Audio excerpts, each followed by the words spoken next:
Hello, welcome back. I hope you're doing very well. Quite recently, I posted a performance video which used an old audio sample from the NASA archive. It was some cockpit communication, radio transmission type stuff, spoken word. Sounded pretty cool, and someone commented under the video asking how I went about processing that sample and kind of fitting it into a piece of music. I thought that would be an interesting video, so that's what we're going to look at today. So before we get on to the sample, because I'm going to use one of those NASA samples as an example in this video, and before we look at the sample, excuse me, let's look at what we're trying to incorporate it with. So I've got a really simple little drum groove here. So this is the groove, this is the rhythm that we are going to want our sample to fit in with. So now let's have a look at the sample. So to do that, I've got it sitting on a drum pad here. But if we go into pad mode, we can now start to have a listen to it. So this, I'll play it all the way through, just so you can hear what it sounds like. Pressure gauge reads about 4.9. This is the suit pressure gauge on the suit. Okay, so it's obviously an interesting sample to use. There's some like interesting stuff going on there. It's pretty cool. But what we need to figure out is how to make it actually sound good, and also which bit of we're going to use and how we're going to use it. So before we do anything else, before we do any chopping or anything like that, if you're listening on headphones, you'll have noticed that there was some quite weird stereo panning going on with this sample. Looking at the waveform, you can see it's much louder in this channel than it is in this channel. And it was bouncing around a little bit. So the first thing I'm going to do is make this a mono sample, because A, it will sound better, but also when we chop it up, we might want to do some panning with it with the different chops, which will sound better if we're panning a mono signal from left to right as opposed to a wonky stereo signal from left to right. So the way we do that is to go to process, all the way to the end, and stereo to mono. So what we're going to do is we're going to use the sum option, which basically takes the left and the right and combines it into one file. And it's going to rename it to suit one because our original sample is called suit. You'll hear why in a second. So we press do it. And if we now go down to here to suit one, you can see we've now got a mono sample to work with. Suit pressure gauge reads about 4.9. Sounds smoother, obviously, less bouncing around. Suit pressure gauge on the suit. Now, we need to find some slices here that we can use. And I think if we get rid of this stuff at the beginning here, and we bring it up to this point. This is the suit pressure gauge. That to me sounds like something we can use. This is the suit pressure gauge on the suit. This is the suit pressure gauge on the suit. If we listen to the rhythm of our drum groove again. This is the suit pressure gauge on the suit. There's already, it almost kind of fits with that groove already. So what I'm going to do is trim this to start with. So get rid of everything else. So we just keep this kind of bit of coherent dialogue. So we're going to go to process, all the way back and discard. So now we've just got this bit here. This is the suit pressure gauge on the suit. This is the suit pressure gauge on the suit. So what we now want is all of those words as individual hits or individual slices. This is the suit pressure gauge on the suit. So what I'm going to do is I'm going to shift to chop mode, and I'm going to make an incredibly shoddy job of this, but it doesn't matter because we can edit all of the slices when we get onto the next stage. This is the suit pressure gauge on the suit.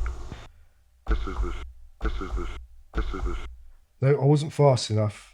So let's clear that. So to clear those chops, we go shift clear all, because I want to make sure I get all of these. Okay, let's try that again. This is the suit pressure gauge on the suit. This is the suit pressure gauge on the suit. That's rubbish, but we can fix that in the edit. So what we're going to do now is take those chops and we're going to turn it into a new track. So we're going to go to shift and convert, And this is the bit that I find makes it more easy to do this. We're going to, instead of going for non-destructive slices, we're going to go to pad parameters. Now, what pad parameters does, it means that the start and end points of your slices don't need to be concurrent. So the end of the first slice doesn't have to be the beginning of the second slice. You can have gaps or overlaps or whatever. I find it much easier to edit like that. So I'm going to do that. So we've now got a new track. So if we go to launch, this is the one we've just created. So we can delete our first or our initial sample track. And these are the samples we've created, which are going to be all over the place. This is the suit pressure gauge on the suit. So what we're going to do now is clean up the start and end points of those slices. And I tend to do that in this dialog here in, sorry, to show you what I just did there, I went to track edit and then samples. So what we're going to do is just clean these up a bit. This, so we can hear that's this, and I think we want the is.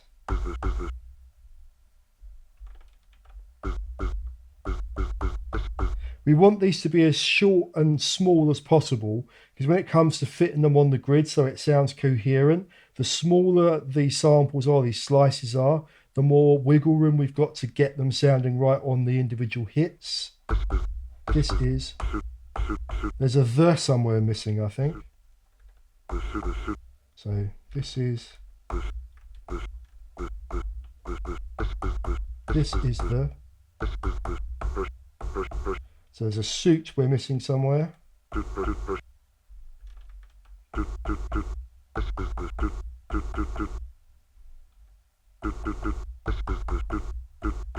Take a bit too much off that.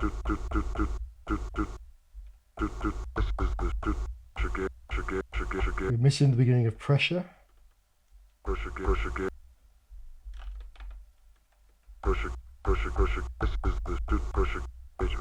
Now we just want the gauge bit, I think.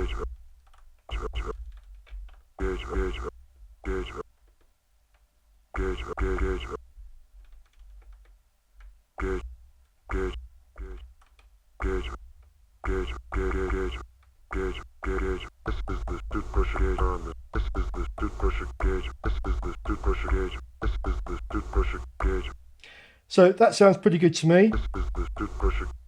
Don't need these two, so I'm going to get rid of them because they'll confuse me.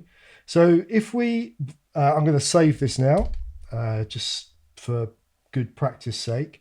So if we get our drum rhythm going, we can see if we've got something that almost fits or does fit.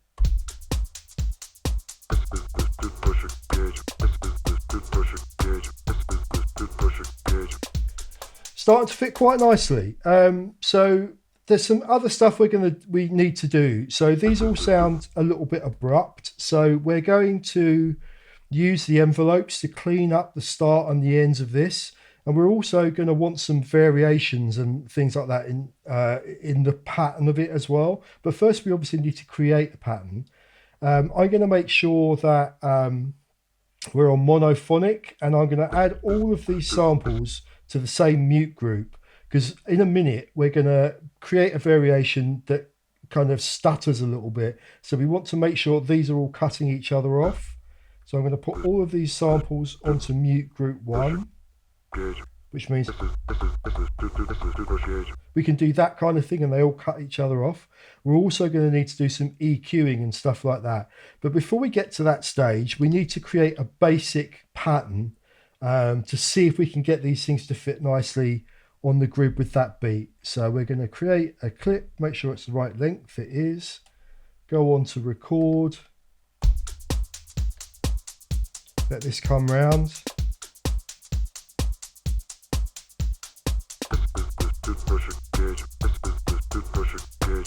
That'll do.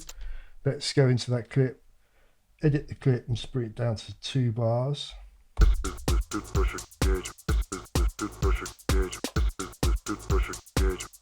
That works quite nicely. So what we're going to do now is, as it's running, we'll probably get rid of the the tops and just have the kick drum going so we can hear the sort of the kick drum beat. And we're now going to edit the envelopes on these samples just to make sure everything sounds right. So here we go. Oh, let's stop that. So let's put a little bit of release on this to get rid of that.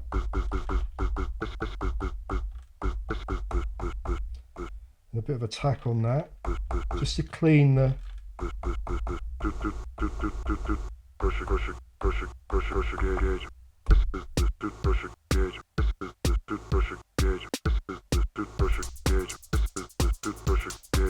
That sounds pretty good to me. So what I'm going to do now is go back to launch mode, and I'm going to copy this clip, and we're going to add some variation to this one. So we've got a simple or a shorter, clean kind of pattern, and then one we can move to which has got some more variations in it. So let's play this now with this clip running. And I think we're going to look at the clip, and we're going to make this clip twice as long so that we can add some variation without becoming overbearing.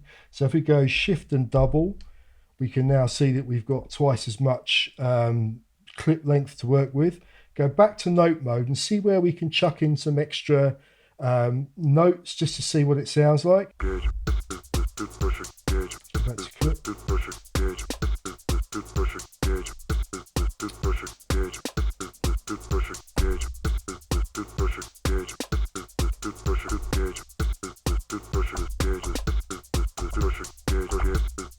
That kind of thing.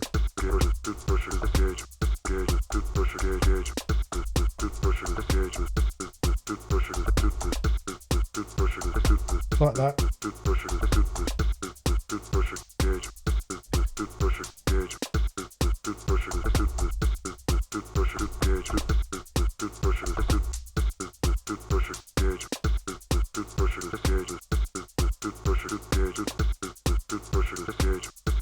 So we've got two notes here happening at the same time, and because we're using mute groups, we've basically cut one is cancelling the other one off. So let's just get rid of that note there, and just to make life easier, let's copy these two down so we can hear everything together. I think we need something extra in there as well.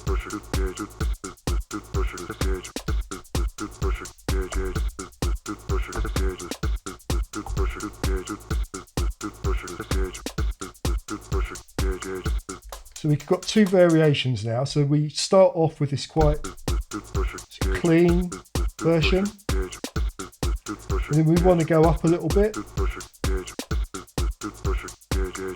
We've got this variation, and what I would probably do to complement that is on our drum group here, I would put some hats in as well.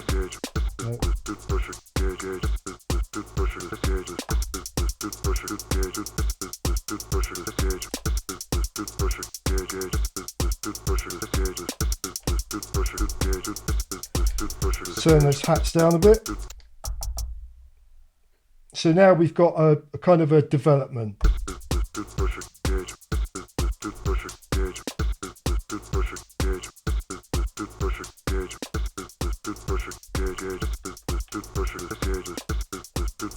Now that sounds quite good. We've managed to fit all of the bits in the right places.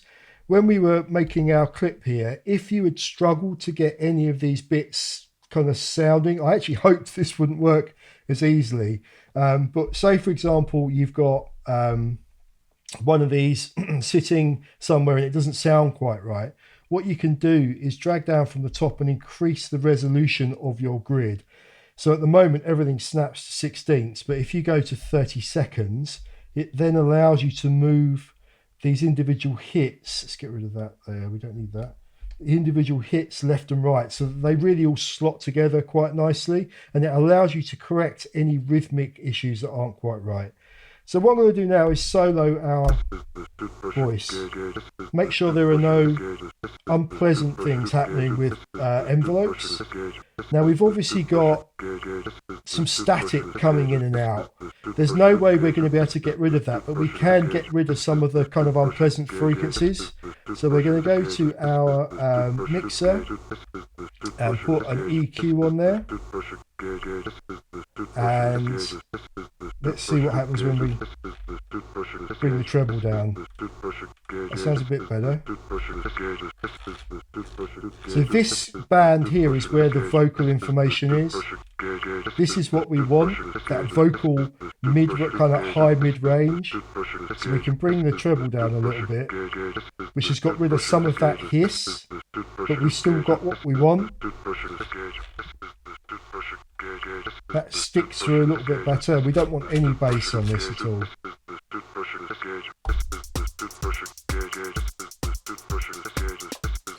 I think what I would probably do as well is add some reverb to this. So I'm going to use a send.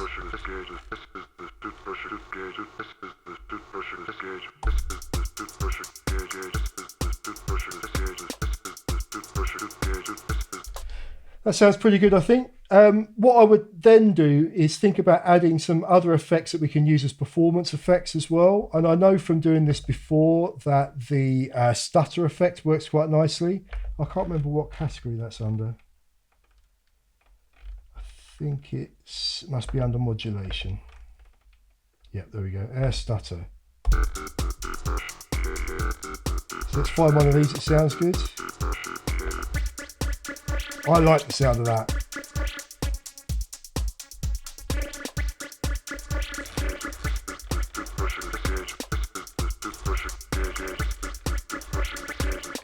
It's got, I can't remember who it is, Chemical Brothers. I've got a track that has that kind of effect on it.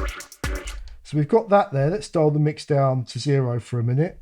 And the other one I'm going to put on is the XY effect, and we're going to put that onto a high pass beat repeat. There we go. So in order to hear what that's doing, we need to create a macro. So we're going to create 2 macros here. We're going to go to project number 2 to give us empty set of macros. So for the first one, we're going to go to track. This is our chopped up vocal. And we're going to go to insert number 3, which is our robots kind of stutter effect, and go to mix.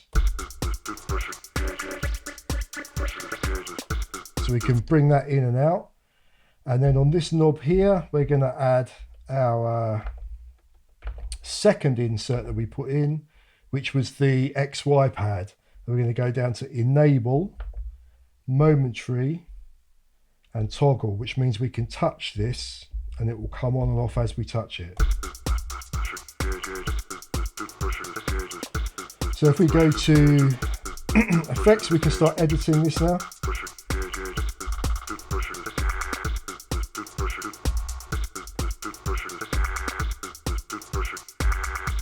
So this is the X-axis is affecting the beat repeat divisions, which sounds like it's on 16ths at the moment. That gives us something quite nice to do. And Y-axis is the cutoff of the filter. So we want to set that at a point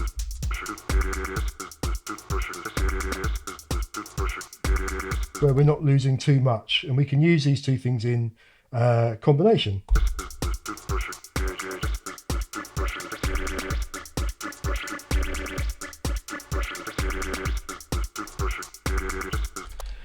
So that's the process I would go through with all of this. We've basically taken a vocal sample, we've processed it by making it mono so that it sounds nice.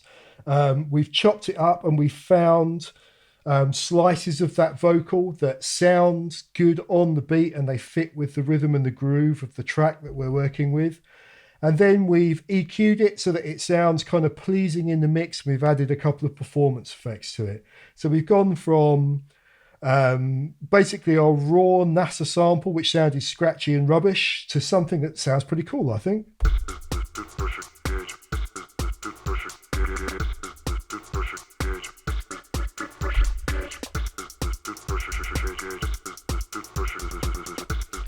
So I think that sounds pretty good. Hopefully that was useful and it answered the question specifically of the person that commented on the video asking how I went about processing that kind of sample on the track I posted. This process of clean up, chop, arrange, create variations, add performance effects will work with any sort of spoken word sample, and it's really good for especially if you're making instrumental music and you're not a singer and you need to have some elements in your music which brings a bit of kind of interest or takes the place of where vocals would be. This technique can work quite nicely. Anyway, I hope that was useful. As ever, thanks for watching. Cheers, bye.